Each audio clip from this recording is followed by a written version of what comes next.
ডবর পূজা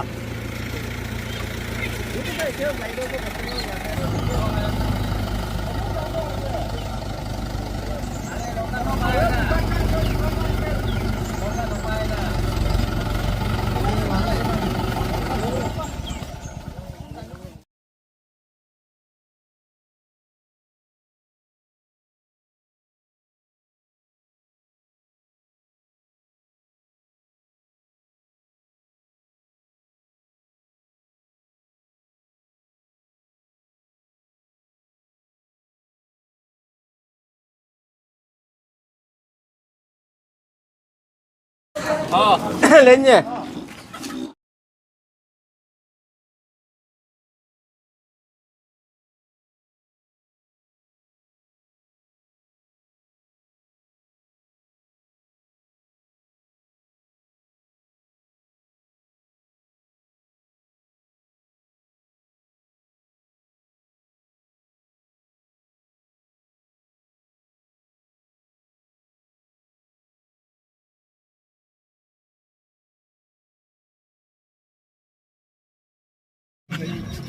Quay ra cái gì?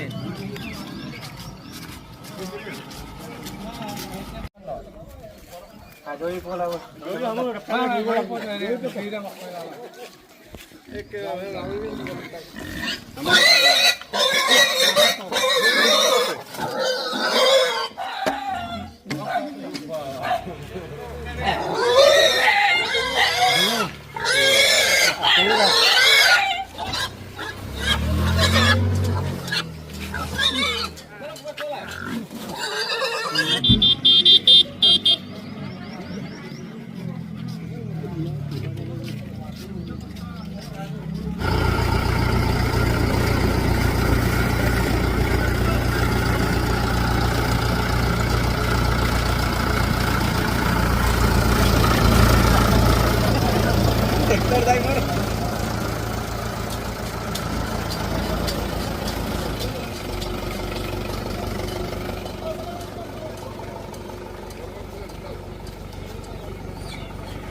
এই 30 মে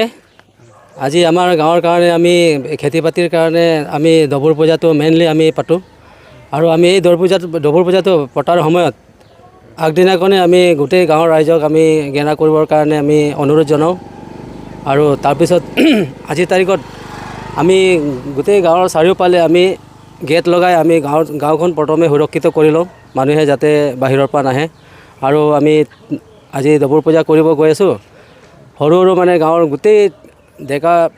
বুঢ়া চবেই গৈ মানে আজি ডবুৰ পূজাত যাব সেইটোৰ কাৰণে গাঁৱত মানে মানুহ নাইকিয়া হৈ যায় সেইটোৰ কাৰণে গাঁৱৰ মানে চাৰিওফালে আমি গেটটো লগোৱা হয়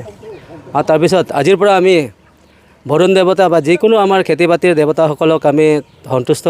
জীৱ জন্তুৰ পৰা বা যিকোনো জীৱ জন্তুৰ পৰা সন্তুষ্ট কৰাই মেলি আমি কালিৰ পৰা মানে পুনৰ খেতিত লাগি যাম বুলি আমি এই ডবুৰ পূজাটো আমি পতা হয় এইটো আপোনাৰ পূৰ্বপুৰুষৰ পৰা আমাৰ ডবুৰ পূজাটো এনেকুৱা এই ডবুৰটো আমাৰ যোনটো আমি আলি বা কিবা পতাৰ চতাৰ কৰোঁতে ফাৰ্ষ্ট এই পূজাটো কৰিবলগীয়া হয়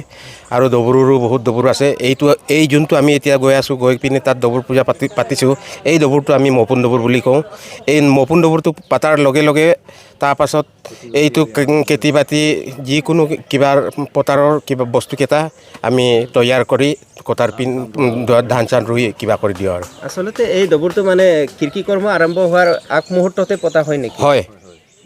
নিশ্চয় এইটো পূৰ্বৰ পৰাই বিশ্বাস আমাৰ বিশ্বাস আছে পূৰ্বৰ পৰা হয় এতিয়াৰ নহয় ডবুৰৰ নিয়ম নীতিসমূহ কি আমাৰ ডবুৰৰ নিয়ম নীতি মানে আমি ফাৰ্ষ্ট এই ৰঙা ডাঙৰ মতা কুকুৰা এটা দি ফাৰ্ষ্ট ডাঙৰীয়া কৰোঁ তাৰপাছত আমাৰ বহুত তেনেকুৱা নিয়ম নীতি আছে যেনেকুৱা আমি তালে মিৰেম আৰু আপোনাৰ কিবা কি কৈছিলে আপোনাৰ কি কয় এই দমুক দংকাং ৰগবুক ৰগৰে আমুক তামুক যি তেনেকুৱা বহুত ধৰণৰ আৰু লগত এটা গাহৰি থাকিব তাৰ মতা মাইকী গাহৰি এটা কলা এটা এইটোৰ পৰা আমি নিয়ম নীতিবোৰ কৰোঁ আপোনাৰ গাঁওখনত কিমান মানুহ গৈছে আজি আজি প্ৰায় আমাৰ মানুহৰ যেনিবা আমাৰ 150 হাউচ হ'লে মানে তাৰ মানে দুজন কৰি হিচাপ ল'ব পাৰি আৰু প্ৰায় 300। আৰু যিহেতু এটা পৰম্পৰাও দেখিছোঁ আমি ধৰক আপোনাৰ গাঁওখনৰ গেট বন্ধ কৰি দিয়ে, তাৰ বিষয়ে কিবা ক'ব নেকি? তাৰ বিষয়ে মানে এনেকুৱা